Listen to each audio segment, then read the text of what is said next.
I'm Monet with KNYTV, and I'm here with Judy at the UFO Tower in Hooper, Colorado, and we have some youth here to ask you some questions about it. Reese, you want to go first? How long has this place been here? We opened this in 2000. Okay. What is a UFO? A UFO is an unidentified flying object. Now they have IFOs, and those are identified flying objects. Why do you think this is the hot spot for aliens? They have had documented UFO sightings in this valley since the 1600s. The Spanish explorers wrote in their journals things that they had seen. There's lots of ideas of why this valley. Some say it's because of the spirituality of the valley. Others say it's the vastness of the valley. Some say that the extraterrestrials live in Mount Blanca over here. I was reading a magazine from Great Britain, and it said that the majority of their sightings was where there were hot water wells. Few people had experiences here. Could you tell me about a few of them? Since we opened, we've had 51 sightings from just here. I've gotten to see 25 of them. But we only don't deal with the UFO phenomena, but also the abduction phenomena. And we have had hundreds from all over the world come in and tell us their abduction stories. None of them talk about the blood and the gore and everything that you see in the movies. They talk about how it's the most loving experience they've ever had, or they were just tested for their intellect. Most of the people who tell me about abductions are very, very intelligent people. We get professors and lawyers and doctors and preachers and just all kinds of folks who have a really high intellect. The most recent one that I'm aware of was last fall.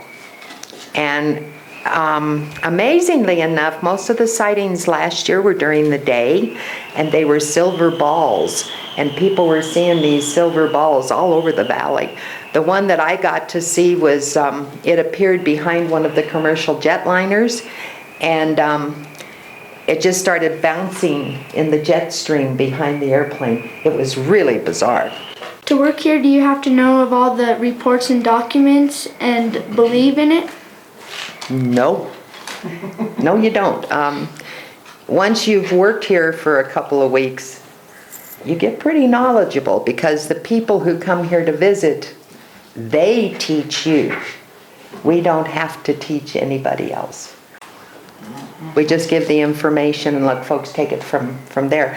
And I just hope that anybody who comes here to visit is very open-minded. Has there been any abductions in the San Luis Valley? Yep. In fact, we had some folks that had an experience while they were camping over here in the campground. Is there a best time to see them, day or night? At nighttime is, it's always been about the best time, because our skies are so clear and bright that if something's up there, you're going to see it. We found that most of the sightings at night were between 11 at night and 3 in the morning. Are there any other UFO watchtowers in Colorado? There's no other UFO watchtowers in the world. How many typical visitors would you say you have a year? It varies, but summer before last, before opening, I went through our guest book and counted the names, and there had been 15,000 people through here since 2000. And would you say that the percentage is higher of people that are believers or that are skeptical? Skeptics. Yeah. And they come in here expecting me to convince them. I cannot convince anybody. I'm not here to do that, not my job. All I can do is give them the information that I have and let them take it from there and analyze it themselves. Is there anything you'd like to tell the public about the watchtower at all? Yeah, I think they should come here and experience it. You know, there are so many strange things that happen here that it's really fun for folks to come watch. And I can show you with the compass. I don't know if you guys want to go out in the wind or not, but I can show you with the compass what it does. And what's bizarre about it is, in the last 2 days, we've had people with GPS units come, and the GPS units have done the same as the compass. It does that.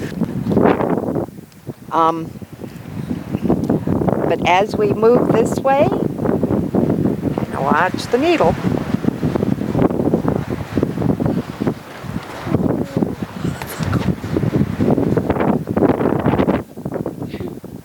because it's north again. Strange, huh? It's very strange. Wow. Can you tell us exactly what this is over here? You This bet. whole thing. The garden? Yeah. Since we opened, we've had over 25 psychics who have been by. And the psychics have all said the same thing, that there's 2 large vortexes out here.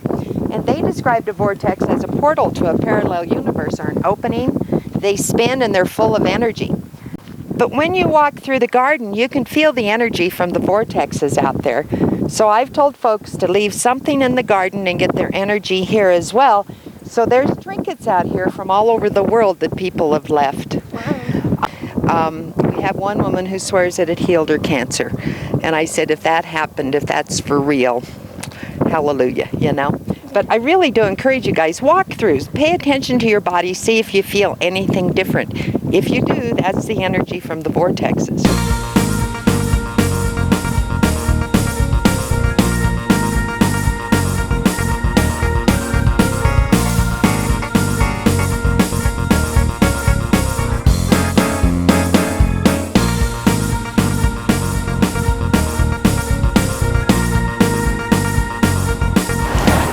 Okay, so out in this garden, do you feel any different at all, or was there something different, like you felt like?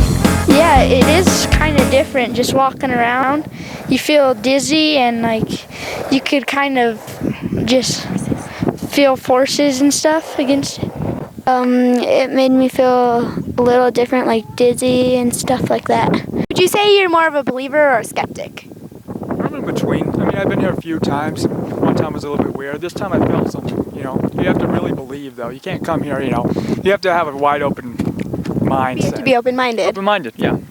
UFO